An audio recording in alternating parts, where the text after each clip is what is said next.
Welcome to the People of the Internet podcast. This is going to be episode 3, and today I'm joined with my friend Waves. Uh, Waves, I've known for a few years now, which we kind of started talking more, I guess, during the Everfall era, but I did know you way before that in some other random communities. Do you want to give yourself a bit of an introduction? Yeah, so I've been playing Gmod in specific. I've played since around, geez, like 2014 or 2013 is maybe when I first got it. I didn't really have a gaming PC or anything like that, like a lot of people, so I just got on my little laptop I got for school and um, downloaded it, lowest settings, just kind of messed around, and then didn't really find a computer I could run it on until about like or at least run it well enough on until around like 2015, maybe 2014, somewhere around there. A year later ish, and that was just even then was just on like whatever I could get my hands on, family room computer with terrible specs and everything like that, just lowest setting, barely scraping by on a NutScript RP server, which was a military RP coincidentally. Mm-hmm. And that's pretty much where I got my start. Yeah. So I've known you for a while just based off of the different types of RP communities that we've both been a part of. Mostly just the Star Wars RP communities on Gmod and all that. But I know that you also lived a bit of an interesting life with you being from like having a military background and doing a lot of other things, which is one of the reasons why it was always so fun to do like a military RP with you because you actually knew what you were talking about. Do you want to say anything about just your time in the military or anything like that? Uh, yeah, I think it's better to start just kind of where I like how that kind of came to fruition in the first place, because it was a kind of a mixture of just a lot of things in my life kind of coming together, and it really all starts with being like really young and having um, grandparents and parents that were really big on like family history and traditions, and just taught me a lot about what it meant to be in the military and what it really um I guess Signifies, I guess, or like yeah, something like something that. like Yeah, your that, mic something is around doing those. your mic is doing some sort of static thing. That's weird. Wait, give me a second. It might be because. Oh, wait a minute. That's really weird. I will try and fix that. You can just keep going. Yeah, so it was always really instilled in me from an early age of like, you know, these sort of career paths are honorable. Do these, they are very rewarding, this and that, and all your ancestors, dating back to God knows when, Revolutionary War, just in this country, all honorably served in the military, and um, I was kind of just set on it, just watching like I don't know if you ever saw the show Deadliest Warrior growing up. That's one that comes to mind right away of just like, whoa. Mm-hmm. And when I was really young, they were doing a series on the Discovery Channel about the Navy SEALs selection. It was called like Bud's Class 234 or something like that. And my dad used to put that on TV. My dad was never in the military, but he was always infatuated with it because his dad was in the Navy. And so he used to always have military stuff on TV, and I used to be watching with him. And then there was another show, and this is what kind of got me into the part of like, this is exactly what I want to do in the military. I want to go to this place and make a difference. Was this show called Inside Combat Rescue, which is where it followed Air Force pararescuemen in Afghanistan doing like medical evacuations from Black Hawk helicopters in some of the most like hot combat areas in Afghanistan. And Mm-hmm. I wasn't so necessarily that intrigued with the medical side. I was just kind of like, that's kind of cool. Gave me a little bit of medical knowledge, like, oh, if someone's got XYZ injuries, they have about an hour to live, and my brain would just kind of store that information. Everything in my life that I'd encounter military related, my brain would just sort of absorb that information and just hold on to it. And that especially played a part getting into like Gmod, military RP, Star Wars RP, even because the ranks are all the same. And, in some cases, how you talk to the higher ups is like the same. My Mm-hmm. brain was just pretty much a sponge anytime I'd go into those sort of environments. And I was like, by the end of high school, I was like, well, I've got all this knowledge about the military. Why don't I go give it a shot? And turns out I did pretty well, I'd say, in my enlistment. And I think all of that experience growing up just kind of played into it, and along with the aspect of like my outside life outside of gaming and all that was just like sports and being active and this and that. So I never lived the full. I never got the full gamer experience. I would say, like, not trying to diss any people who Mm-hmm. are hardcore gamers and don't like exercise or anything and let themselves get fat, but I No, didn't but that really makes get that side sense. of it. But yeah. Yeah. You were, especially from my talks with you, you are someone who just does love doing outdoor sports and being outdoors and all that. And I can say this with a lot of confidence because we've talked a bunch about snowboarding in the past or times you've spent BMXing and all of that. I do find it a bit interesting, though, how you mentioned that one of the reasons why you joined like the military in the end for a few years was because you were already so like it was so out there and I guess isn't gross the right word? I don't know. But you just kind of saw it everywhere and you were a part of it in a bunch of different ways.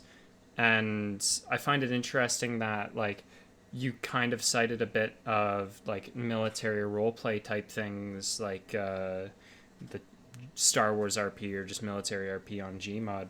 Does that mean you've been doing like specifically the military RP from even before you were doing like actual military things? As in like just Gary's mod or Well, just outside like of that? kind of a bit of I don't mean real life, I think I mean more along the lines of like gaming sense, not like your average Call of Duty or something cuz everyone's played something like that, but somewhere like I guess specifically Gary's mod would be a good way to put it. Just because that's the easiest way to do it. Like, is it something that really just the way that the structure is and kind of the community? Because I know a lot of the community in places like Gary's mod is also all ex-military. Is that kind of one of the other reasons or one of the main reasons you did it? Because it sounds like So it I is. didn't really, when I was actively like doing military RP stuff in Gary's mod before, it's kind of the way it is now, where it's just kind of a like join the server, pick a job, and you're just in like a battlefield type match on a Gmod server. Back then, when it was like NutScript military RP servers and like what we would think of in a traditional sense of like RP, that's what it was like in military RP servers. You were like, there were people that were higher ups, people were playing the part, people were doing the things and actually leading and this and that. Um, and then actually he was the owner of the first NutScript military RP server I ever joined. He ended up joining the Marine Corps 1 year before I did. Hmm. And funny thing is, our paths never crossed when we were in, but I knew he was in the Marine Corps. He knew I was in the Marine Corps, and he ended up being stationed on the East Coast, and I was on the West Coast. So our paths never crossed. But um, he was, I guess, like I had known about him wanting to join the Marine Corps at the time when we were in that server and doing that thing. And I guess like he wasn't really a huge influence on me, but I was like, wow, I guess like people really do translate this stuff out to the real world. And I wonder how well he's going to do. He ended up doing pretty good. I think he's still in to this day. Actually, he re-enlisted, Hmm. but he's he is far from the only person that I've ever met from Gmod that's went into the Marine Corps. I know at Mm-hmm. least probably two other people. No, three actually. Three other people, Marine Corps alone, that came from Gmod RP, which is pretty crazy. I don't think a lot of people realize that. Yeah, Um, I think it's kind of really cool to see like it's not really the like TV shows or something that might be inspiring a lot of these people to go into the military, but it is like just playing and talking to people who were in either the Marine Corps, different aspects of just the military, or even beyond that, just hey, like I'm already kind of pretending I'm in that type of group or I'm like role playing in that sense, so why not just do it in the real world? And it is kind of cool that, and you've noticed it as well with you knowing three people, that there is just a big proportion of the community that does move on to just going to the actual military.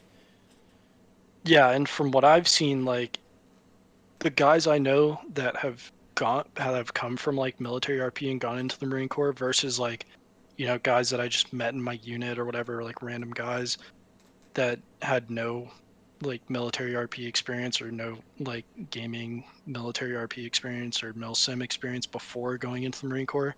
The ones that this is just from my own perspective. This could be wrong or whatever. It's not a scientific study, but the guys with prior Gmod RP or gaming milsim experience that went into the Marine Corps that I know are doing much better than the ones that didn't, as Mm, far as like their career and everything.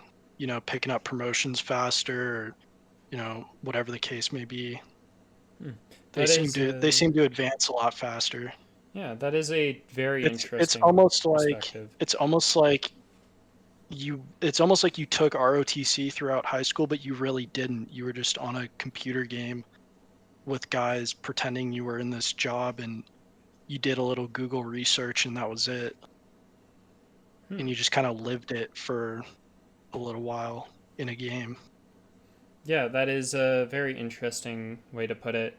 Since we're talking about the military right now, do you have any like fond memories of being in the military or something you've done like specifically while you were serving your time in the military that you'd be fine talking about?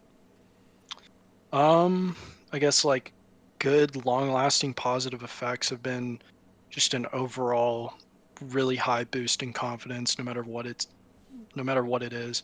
Sometimes that can be a little bit of a double-edged sword though, because I'll get into a little bit later um, with the way that works. When you're pushing your limits in things like action sports, it can lead to some injuries, some dangerous Mm-hmm. stuff because of that overwhelming sense of confidence you develop. Um, but I've done um, a ton of live fire shooting, just on ranges, different weapons. It's a great experience. Mm-hmm. Um, I don't think anyone would say otherwise about getting to shoot machine guns, grenade launchers, whatever it is. Yeah, it can just I be mean, fun to just do that in the end. yeah, especially if you come from gaming. Everyone that's a gamer that has played FPS games will have some sort of interest in shooting live rounds out of a real gun. Um, in my job, I was an armor, so I got to work on all of those guns as well. That was huge for me. I mean, I kind of had like a mechanical interest before going in because of being into like cars and stuff and working on cars. It's kind of not so much hand in hand, but it is like a little bit similar in a way. You're doing maintenance, you work in a shop. Um, you're diagnosing problems while the weapons are out on the range and firing in case they do run into any problems.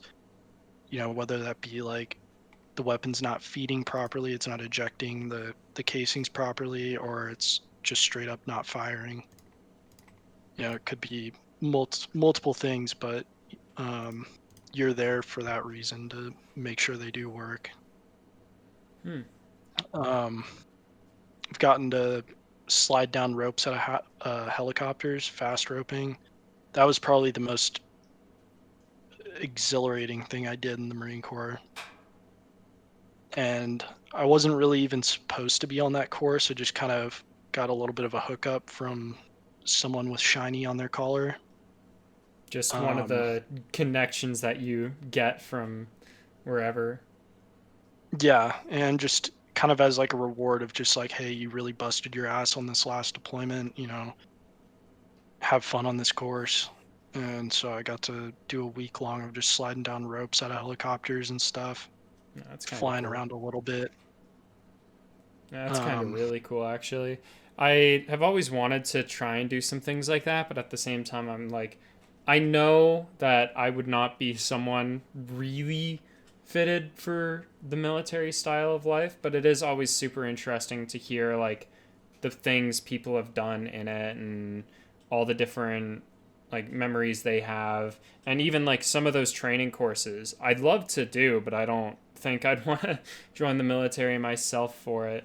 But like rappelling out of a helicopter and stuff, and all the different live fire rounds and stuff you can do with it, it all sounds like it would be a really fun thing to do. yeah, it is definitely different when you're doing it in person and not behind a screen. That's for sure, especially with some of the live fire ranges. I think my first ever live fire range where we were actually shooting with live rounds and like moving up next to each other and stuff like that was in combat training, which is where you go for a month after boot camp. Um, and you just kind of learn infantry stuff. And that was a big deal. That was like one of the final things we did. Of course, like if you're an actual infantryman and you go through actual infantry school, you do a lot more of it. But for the non-infantrymen, you just go to, a normal, like 1 month long condensed infantry course, and they do it at the very end. And it's pretty scary because you really have to trust the people next to you. Whereas like in the game, if you're doing that, if you're in Gmod or whatever, you get shot, you can either just get healed up or you can just respawn if you end up dying. But there's just none of that in real life. Maybe the healing part, but you're not going to be back in action as soon as if you were in the game. Mm-hmm. Mm-hmm. So So since stuff can we it can get actually, real scary real quick. yeah, But since we're talking a bit about gaming and like with the time and all that you've spent in the military, what I'm kind of interested in hearing from you is what really drew you into like playing games, and how is that passion for like games kind of evolved over the years? Like what was your first game and how'd you get into it? um my well, let's see, my first game I think I was ever introduced to could be I was so young that I don't remember these two situations very well, but it could have been either of the two as my first. It was either my cousin showing me Pokemon on one of the really old Game Boys when I was really, really young, or it was my dad bringing out the PlayStation 1 and showing me this motorcycle racing game, this like dirt bike racing game or whatever. Hmm. It was that, and I think on the PS1 we also had there was a Tomb Raider game, which my dad didn't show me, but I ended up figuring out how to take it out of the case and put it in. I don't think he wanted me seeing it because of how thick and voluptuous Laura Croft is. The PS1 Laura Croft. That's where uh, I think the kind of dirty mind started. that's kind of funny. So if that was kind of your intro to games and like knowing how you kind of progressed from there and going into like Gmod and all that, like how did all that work out? Like over the years between you and like your kind of first game to like kind of before you first enlisted in the military, like what type of games and how did it evolve over those years? So I I didn't have a PS2, so what I did have instead was I got a Game Boy Advance when I was pretty young, maybe like 4, and I didn't even get a Pokemon game actually, now that I think about it. And I just had like Tony Hawk's American Skateland on the Game Boy. I had this like Pirates of the Caribbean game, and I'm trying to remember what else I had for the Game Boy. I had like some other Lego game. It was like a Lego like Knights game or whatever. But it was like none of the games that my cousins had, so I was like I felt super left out. But Tony Hawk's American Skateland was certainly, I loved that because of course my dad got me into board sports really young, so Mm-hmm. I was kind of on a skateboard really young and also eventually on a snowboard really young, probably shortly after that, getting that Game Boy probably. And I was just in love with it. And Tony Hawk's American Skateland certainly played a part in that. Although it was on the Game Boy and the graphics, I mean, if I were to look back at it today, I'd probably be like, wow, how Yeah. can you even tell what's going on the screen? Like, Yeah, I know that exact feeling. I think, what was it? I used to play a lot of like PS2, Star Wars Battlefront Classic, whatever. But then like yeah, years later, I went back to some of those PS2 games and I'm like, I can't do this. I think it was like Saints Row 2 or something that I tried to get into and I just couldn't because of just graphical upgrades and all that. yeah. It was certainly tough back then, but I mean, when you're that young, you don't really tell how bad it looks or anything like that, or how Mm-hmm. primitive it seems. Like you're just kind of there and you're just kind of doing it. It's not even that. But I imagine like however many years from now it's going to be and you look back at a game released like now with like the best of the best graphics, you're going to walk through and see like a tree or something and be like, how did I manage to ever play this game? The tree looks so bad. Like things like that, right? yeah, we are so spoiled nowadays. I mean, I bet if I took like, for example, Hogwarts Legacy, which just came out yesterday and I've been playing, if I were to put my graphics any lower than they are, I'd probably freak out a little bit. uh, starts playing Hogwarts Legacy like it's the like PS2 Hogwarts games, like some of the really old ones. That would be Oh yeah. funny. Yeah, and then after the Game Boy came the I think it was DS and my first Pokemon game finally, which was Diamond, Diamond's a which classic. was I think that was the first one that came out on the DS too. Might have been And actually, that yeah. really really got me into I guess RPG games because that's what you'd consider Pokemon, like an RPG game kind of. Yeah, that's Um, fair. and just RPG games have always been really fun to me. Just love getting into the immersing into whatever I'm in, and kind of learning all there is about it. Including the information that can't be found in the game, the extra material, the lore, all that. Mm-hmm. And so that's always been a staple with me. It's RPG games and the lore. And then shortly after that, I had a plethora of games on the DS, whatever, but Pokemon was pretty much the most notable. And then there was like, um, what else? Can't really think of any others just because Pokemon was so notable. That's really all I wanted to play on the DS. And then shortly after that, my mom picked up the Wii when it first came out and brought it home. And she's like, "Look at this thing. It's cool. The remote's like." I think the Wii was kind of what probably gave the initial idea to people to start making VRs because of just the way it worked. You could stand Mm-hmm. up in your living room and you were like bowling and golfing with this remote, and it felt like you were really doing it. You were going through the motions. It was like the first full proper like game at or game It was slash like system the slash whatever where you're like, yeah, I'm actually doing this right now. That makes sense. yeah, it was like an immersive system. You were, before VR there was the Wii and there was the Wii remotes, and even if you were playing Mario Kart, you had the little steering wheel attachment you put your remote into and you were like turning the wheel like you were actually driving. It was like one of the first, I guess, consoles where, you know, you could game without sitting down in your chair. Mm-hmm. And And really, then you had to. You there was not really a good way for most games at least to game while you were sitting down. Yeah, exactly. And so the Wii was like, I loved that thing. Um,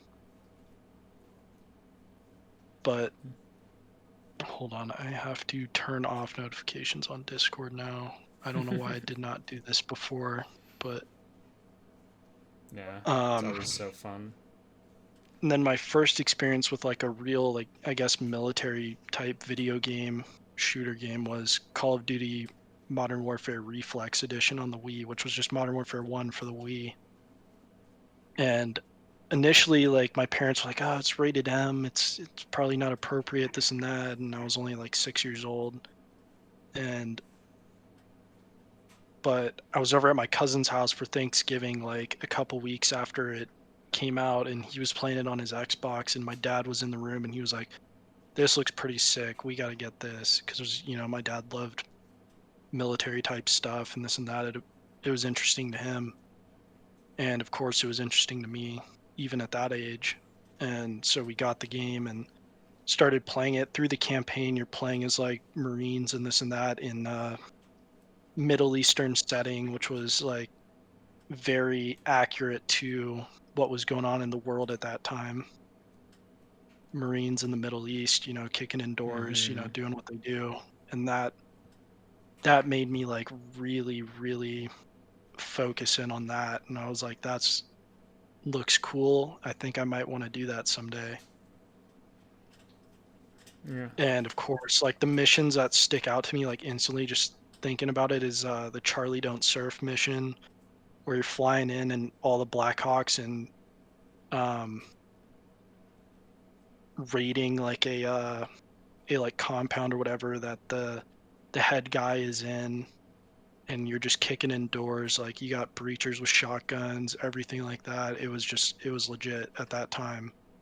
Looking back on it, I'm like, okay, it's a little cringe, whatever. But But at it that is time what it is, I right? was like at that time I was like, this is legit. This is the coolest thing I've ever seen in my life up until that point. And from there, after the Wii, got another COD game on the Wii, Black Ops 1. That one was a huge shocker to my parents because they got it for me for Christmas that year. And I put it in instantly Christmas morning. I didn't waste any time with that game. I just saw the cover. I saw the guy with his dual wielded 1911s. Like, everyone knows the iconic Black Ops 1 cover, Oh and yeah, it was a great game. You have threw to remember. threw that disc in right away, not even finished with my presents yet, and put it on the TV in the living room. And instantly, like, first scene is like Woods, like, "Oh, you fucking son of a bitch," this and that, like, just cussing up a storm. And my parents are all like, "What the fuck did we just buy him?" That's kind And of funny. that was awesome. I just remember the first mission zip lining into Fidel Castro's villa and going in to like try and assassinate him, but it's like a body double or whatever. And I had no idea at that age. I didn't know anything about the 60s, the Vietnam War, the Cold War, nothing like that. So when I played that game, it was like I was learning history through that game. Because when you're that early on in school, they're just teaching you like the furthest back you'll go is, I think, like the in elementary school, at least, I think the furthest back you go is like colonization of America, 13 colonies, stuff like that. Hmm. You won't really learn about any of the wars or anything like that till you're in probably Not at late high all. school, anyways. You'll just Just learn like about, like, here's how our country was the formed. Revolutionary War, and that's about it. Yeah, the things that And you then, have to. yeah, which is a little disappointing because I could have used some context when I played Black Ops 1 for the first time. Yeah, I think anyone that age could have. But I mean, it's also one of the best ways to learn. That's the only reason I managed to pass, like, I think the only reason I managed to pass math when I was so young was because just Minecraft taught me my, like, four multiplication table and shit like that. So some of the Yeah. best ways to learn is always through games. Yeah, and they're even teaching kids math through Minecraft nowadays. Like Oh a yeah. legit, not like a course in school, but like they'll use it for like reference and like as a tool to help teach young kids from what I've like seen in recent years. It's even beyond that. You can like learn chemistry and stuff using some like special editions of Minecraft nowadays. It's Yeah, crazy. I'm sure. They have like I think they even have like a dedicated like education edition. Mm-hmm. Minecraft Education Edition. I've wanted to Yeah, get my that's hands on a copy for a while, but it's more difficult than it seems. yeah, instead of cool math games having to go to a blocked website, now you just your your teacher tells you to go to the game. Mm-hmm. Mm-hmm. So you've been doing all this and you played through a bunch of games. How did you kind of like get drawn into playing Gmod? Like how did that happen? So Gmod in specific, the funny thing is I didn't even know about Steam until I had heard about Gmod before I even knew about Steam or any PC gaming whatsoever. I think actually that's kind of a lie because in somewhere around that Wii era, I did also have like computer games, but they were like the little discs like Backyard Baseball or like my dad had like MLB for the computer for whatever reason. I don't know why. He had like MLB and like maybe a few other games on the computer, but they were just like either sports games or something like that. And I would play those from time to time on the computer. Backyard hockey was my absolute favorite because hockey was my number one sport growing up, which is not very typical for a California kid, but Yeah, I was gonna say, what are you, a Canadian? Like, might as well be. yeah, fair enough. Fair enough. But I think I kind of got into like I don't even know how I found it, but just Vanoss Gaming on YouTube. And I wasn't, from what I remember, I wasn't even really into. Maybe it was because I was watching like Minecraft videos or whatever. And then eventually, just the YouTube algorithm said, "Here you go. Here's a Vanoss Gmod video that's blowing up right now." And I watched it. And I was like, "God, this game looks hilarious." You know, like people walking around as Dorito bags and like hitting each other. Like something about that for like a 12, 13-year old was just absolutely hilarious. Mm-hmm. And I think the game was still fairly new at that time. When did Gmod come out? Like 2010 No, it came out way earlier than that. I think it kind of blew up around then, but it was a mod for for Half-Life. Half-Life, yeah. And then Yeah. after that it was I don't know the exact timeline. But after that it then came out for uh the game after like Valve got in talks like, "Hey, we want to actually turn this game into whatever." Yeah, Gary's Mod came out in 2006. The actual game. Okay, so I guess Vanoss was really not very early into the game, but I obviously don't watch Vanoss Gaming anymore. But I only watched him for a little bit, and then got into Gmod because of that. Had no idea about the RP scene or anything like that in Gmod. All I knew about was just like sandbox, downloading workshop mods, and just messing around. And that's what I did for at least a year or two after I got the game. Yeah, that's Is kind I of how just everyone gets take into it. my take my laptop over to my friend's house who had a PC, and we'd boot up Hamachi, get a sandbox game going, and we'd just mess around. And that was it. We'd get like bases built, and then we'd just like start rocketing each other and trying to blow up each other's bases just for fun, and we're just doing absolutely vile things to NPCs. Best way to And do it in the end. yeah, I think stumbling onto military RP was just complete coincidence. And that was the funny thing is I think I just one day decided to go on the server browser, and I didn't know about like servers having their own like packs, their own like mod packs and stuff like that. And so I joined, just saw a ton of errors and just left server after server until finally I just clicked military RP, found a server that didn't have a ton of players on it because I knew that joining servers with tons of players on it would just absolutely fry my computer from prior experience of trying to join servers. So I found like the military RP server with the lowest amount of players, and it was a NutScript server, and I was like, what is this? I had no idea what it was, and luckily all the people there were super friendly and helpful, and they showed me how it works and everything like that. And eventually got to the point where I applied for staff, got it. I was super hyped, got mod, and then eventually they booted up a first responder RP server, which is like police RP, but there's also firefighters and paramedics, stuff like that. And I got into that too because the military RP server was kind of dying out. So I got into their other server, and they're like, hey, if you want, you could be a mod on this server, but still be a mod on the other one, and we'll give you what's called global mod.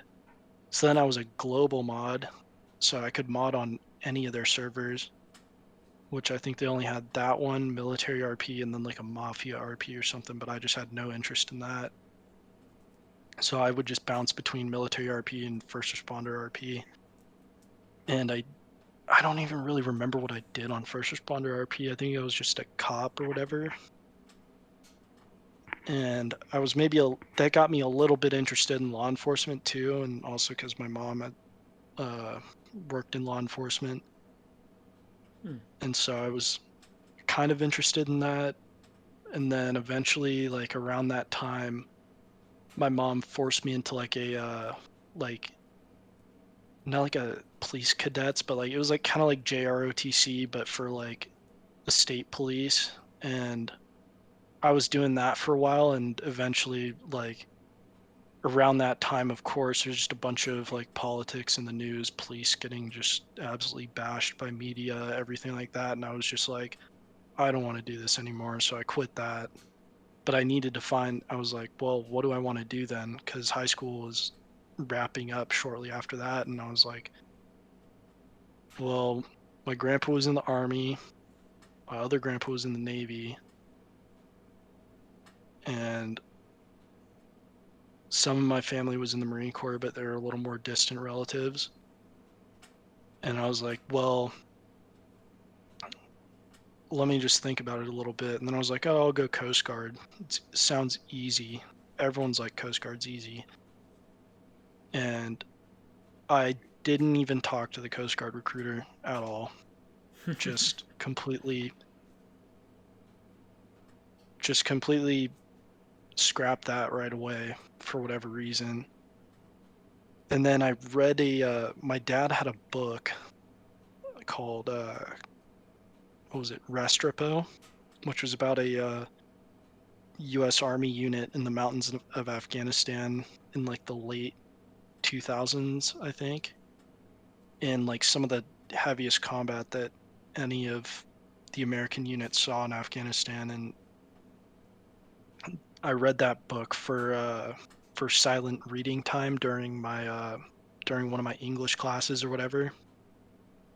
I'd just bring it to school and read it anytime we had silent reading, because that was like a requirement or whatever you had to read during that time. So I was like, I might as well read this book, and instantly got hooked. And then I watched the documentary for it, which is called Korangal, and I was like, that's what I want to do. I want to go airborne infantry in the Army, and I want to go to Afghanistan, and that's that.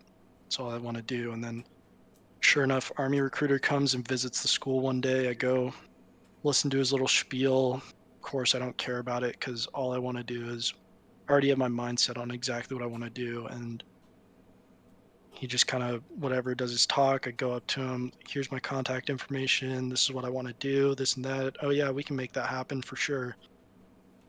Never heard from him after that. And then I had a friend go to boot camp go to Marine Corps boot camp the following summer, like lifelong friend of mine who was a year older than me. And so he had just graduated. He went to boot camp over the summer. I'm about ready for my senior year of high school. I still don't know what I'm going to do because Army recruiter never got back to me. My friend comes back from boot camp. He's like, just join the Marine Corps, dude. That's all you got to do. It's like the same thing as the Army, but smaller and better and way more respected. And I was like, oh, sounds cool. He gives me his recruiter's information. I talk to his recruiter, and they're kind of both like, in like a joint, sort of agreement to get me in. So they're kind of working together. And I think I went through that process quicker than probably anyone else has. Like within a month, I think it was less than a month. It was like within a few weeks. I just went in, did the paperwork. Like 2 days later, I went to the processing station to get my paperwork processed and get me a date of when I was going to boot camp after I graduated. And that was that. And I was just super quick into it. Didn't really give it much thought, just kind of sent it. That's probably the best way you could have done it as well. Yeah, didn't really give myself any time to hesitate or back out. Because after you're in that program, the rest of the time until you ship out to boot camp, you're just every week going to meetings with your recruiter and everything, and working out together and doing everything. Yeah, they want to make sure you enjoy your time there so you can actually like stay type thing. Yeah. So my question is, how did your well, at least my question right now is, how did you kind of go from the military RP side of things and all that to eventually playing Star Wars RP and doing some of that? So it was like a little bit after that military RP server I first joined kind of like caved in, and I guess people just lost interest and it shut down. And I was like, well, I like this game. I want to see what else is out there, and joined a few other military RP servers. None of them really like filled that void, and I was like, what should I do? And I was like, all right, I'm gonna broaden my horizons. And I was like, oh, Star Wars. I know a decent bit about Star Wars. I've seen all the movies. I watched a little bit of the TV show Clone Wars. So I just clicked on it and I was like, I found this server called Revitalize Gaming, and it was pretty small. And little did I know there was quite the history behind it. And sure enough, the owner was Jellyton himself, and whom we all know and love. And this was a very young version of him, and he was off the wall, like psycho nuts. Like this guy was crazy. I had never seen anyone run a server like that up until that time. And it really, I think the thing that kept everyone in it was just the fact that you were just always on your toes. Like you didn't know when this guy was going to fire you or when he was going to, you know, use the exclamation mark train fuck on you. Like you just didn't know what was going to happen. You were always left guessing. You were always on your toes. Like,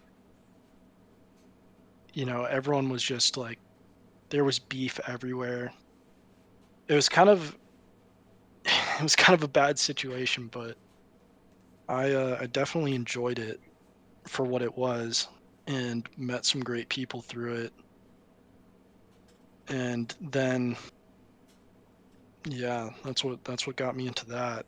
And of course, he was real big on the Star Wars lore stuff, so he forced me to read a lot of Wikipedia articles and everything like that. And then I learned a ton about the lore, and I was like, well, this is pretty interesting. The more you dive into it, The bigger it gets, really. yeah, and you just doesn't really stop. You just keep learning and learning, and that was also a big thing that kind of like the whole RPG game thing and diving into the lore. It was kind of like that, but on a much bigger scale. That's kind of cool. Kind of a bit interesting. Yeah, interesting way to get into Star Wars RP, especially your first experience being the man himself. Yeah, the man himself, the guy who really likes to not be an owner, The guy who used to really like being an owner and now doesn't like it for whatever reason. but It's funny, still but wants to do it. Yeah. yeah, the people who knew him then know he's a totally different person now. But I think those past experience really played into that. That makes sense. So one thing that I kind of want to talk to you about here is how do you like personally maintain like a very active lifestyle while also being someone who enjoys playing their games and does all that? Because I know it's difficult for a lot of people to do, but you always are doing like very active sports or doing whatever. How do you kind of keep doing that and maintaining it?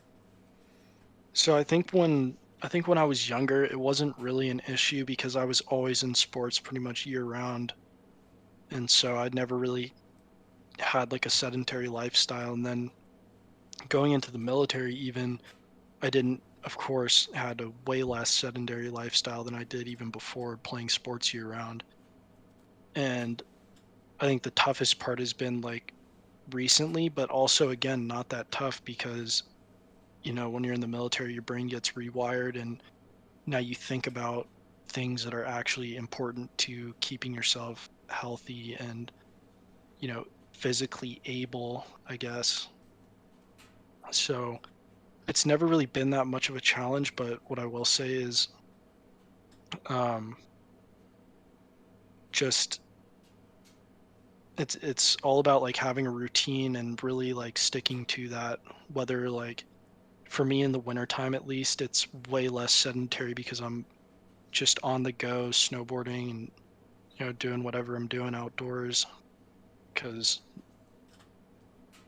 Mm-hmm. um, when it's cold out, it's easy to do those things. You're not overheating. You don't have to worry about staying hydrated. It's just like little things like that that you learn from the military of like, now how do you keep your body working Yeah. and applying those to your life and kind of finding ways around being sedentary. Like, all right, I could do maybe this today, or I can maybe go do that today. It doesn't even have to be like I'm gonna go run a mile today, or I'm gonna go run a marathon today, or I'm gonna go hike this mountain today.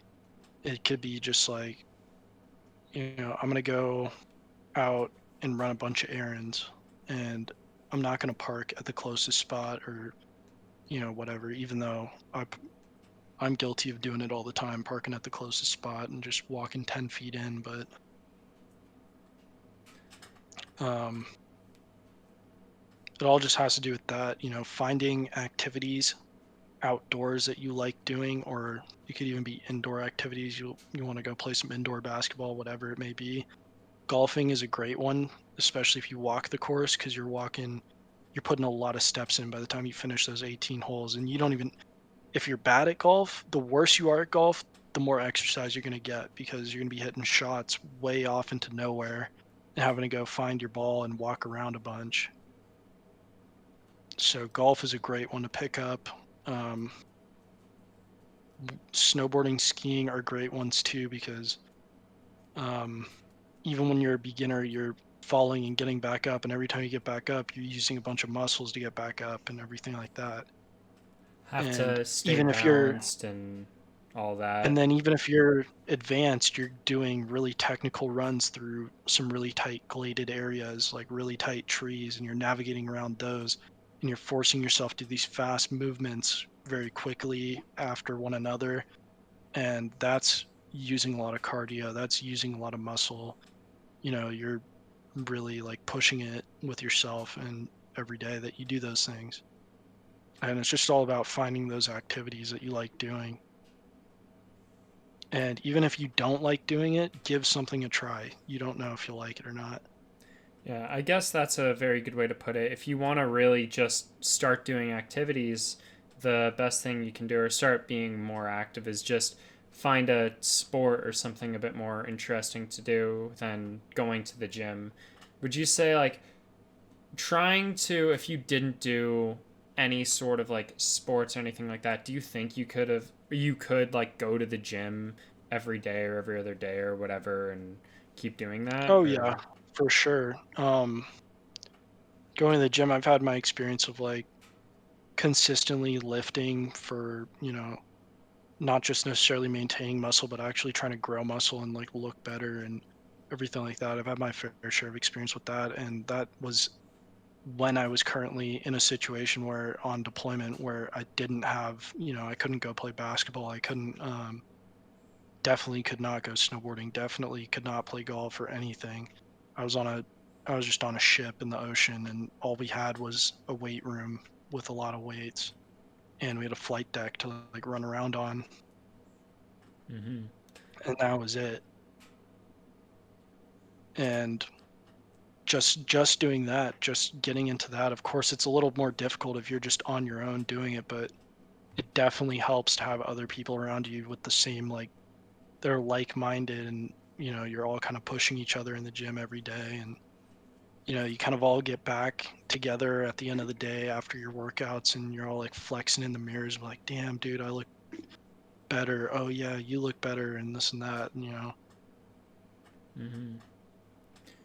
That's always interesting. So we talked a bit about some sports. I want to talk to you a bit about, since it's kind of winter right now. Do you have any like favorite snowboarding experiences or destinations or anything like that that you've currently done? So yeah, so currently I'm a Mount Bachelor local. I've got over 30 days in this season. I think I've got like 31 or 32 maybe just this season. But before that, I was never local at a mountain. I think the closest I could have considered myself a local to a mountain was at this one kind of smaller mountain near this campsite my family had up in the mountains, and we'd go up there every once in a while during the winter and stay at the campsite, blast the heater in the trailer, and grill some steaks and just go snowboarding a few days, and that was that. But I was always like ever since I was little, I was like my family, we were always just weekend warriors up to the mountain, the typical holiday crowd, typical weekend crowd, whatever. And I never really got that experience of like being able to really hone in on my skills or like really focus on certain things with my riding to really improve. So, um, and I mean, I never took lessons growing up either, which is probably part of the issue. I just had my dad teaching me, and my dad is a lot like me, so I know that he probably absolutely hated, going down the bunny hill with me nonstop all day when he could have been bombing black diamonds or fresh powder, anything like that.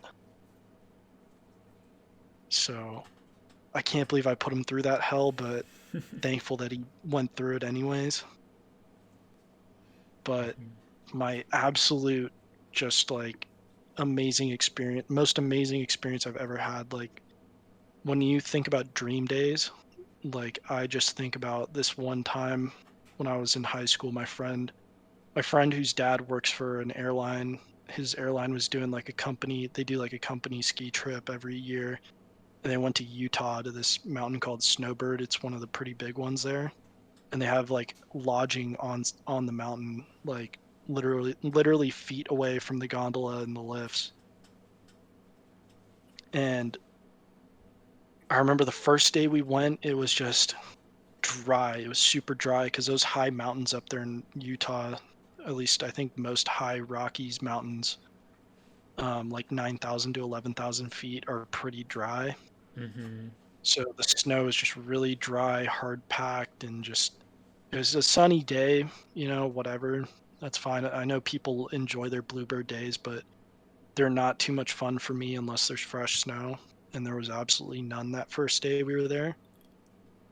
But the second day, um, we woke up, it was just absolutely dumping outside. It had been dumping all night, and when it when it really snows up in those high mountains up in Utah and stuff, it's really dry, light, and fluffy. And me and my friend woke up straight down to the lockers, grabbed our gear, put it on, and straight to the lift as soon as we could, and got fresh, fresh snow, run after run after run after run all day.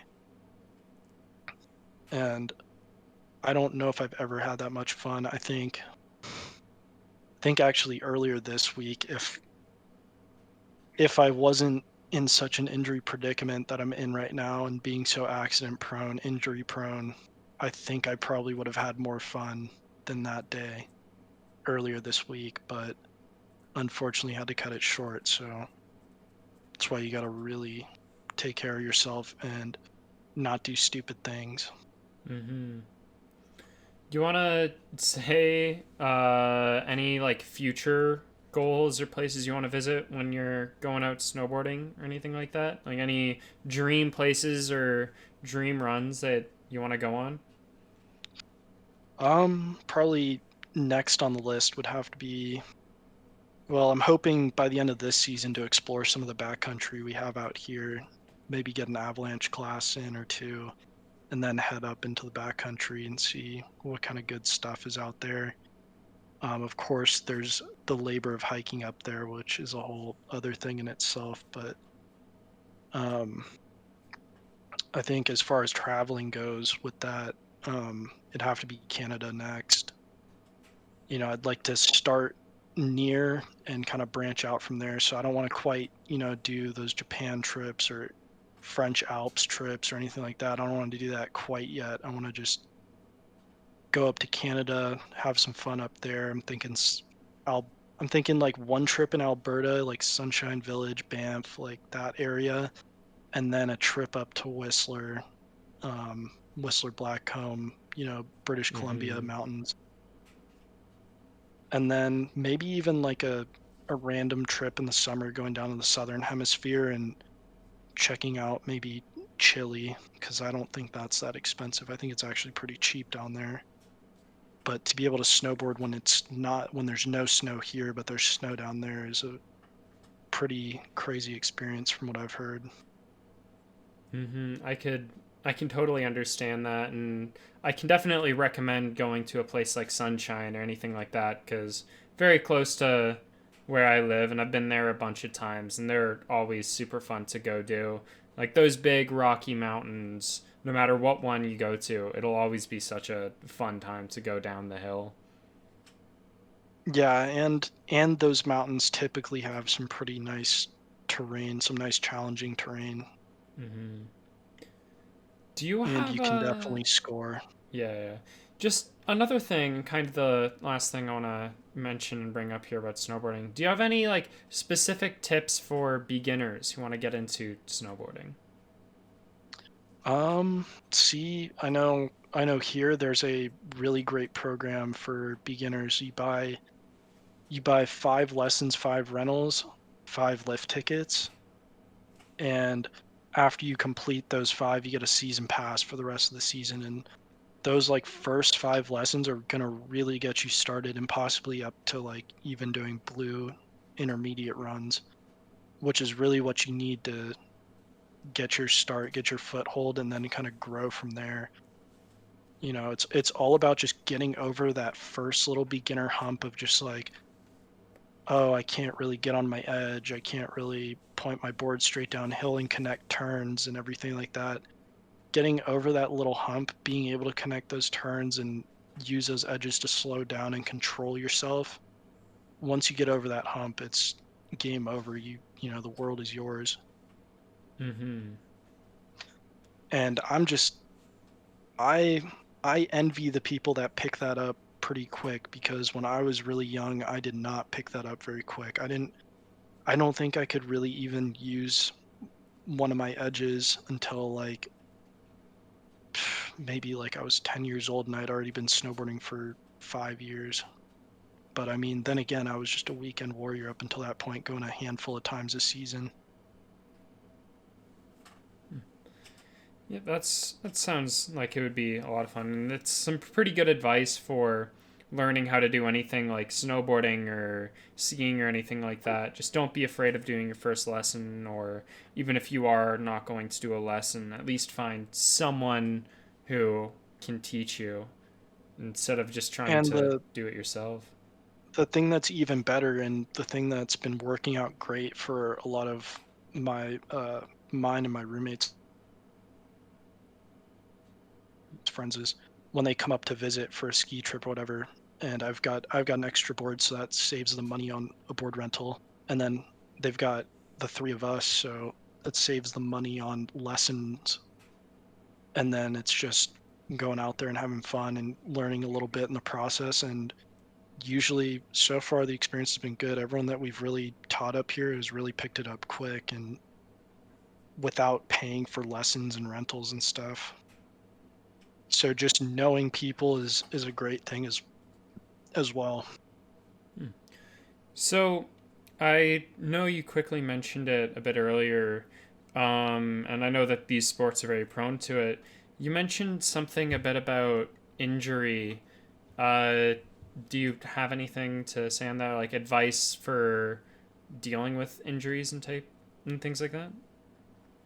Yeah, so in, injuries have been I mean, I'd say they've been pretty new to me. I've never really had injuries growing up that really held me back from being able to do things like play hockey and stuff. I mean, I've gotten a concussion or two playing hockey, but games aren't, the next day following after a game. Like, you don't really have games consecutively like that.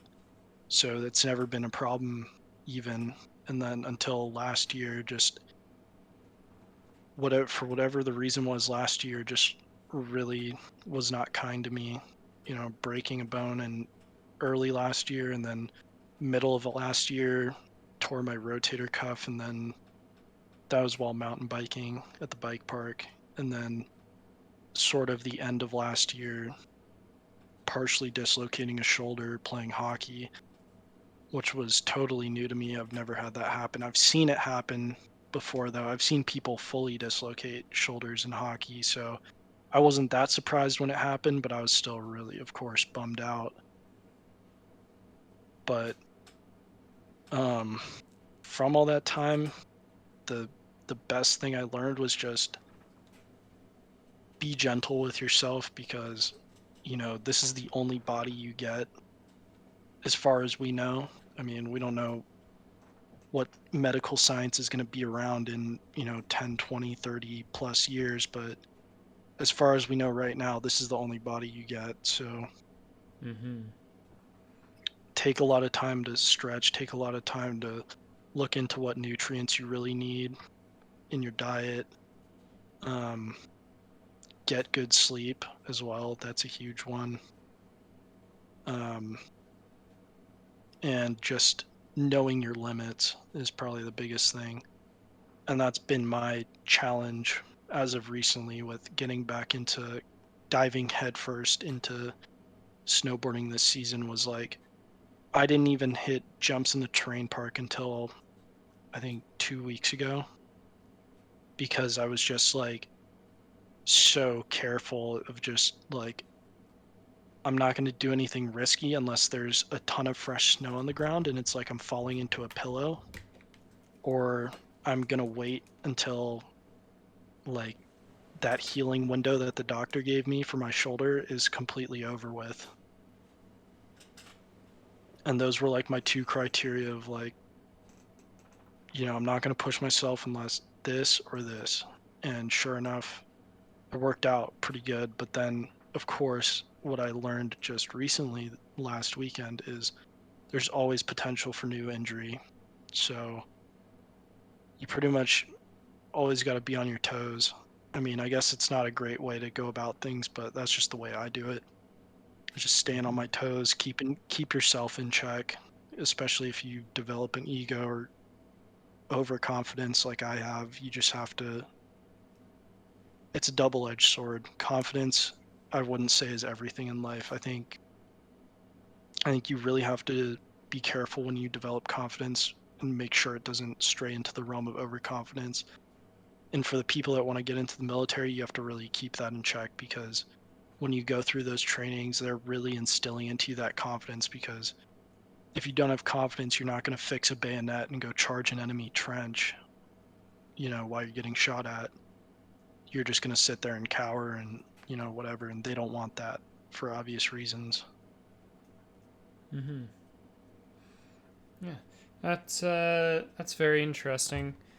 We're just about an hour into this podcast. Is there anything else that you specifically would like to talk about or anything like that? Because we've covered a lot of different topics today. Yeah, we did cover just about everything. Mm-hmm.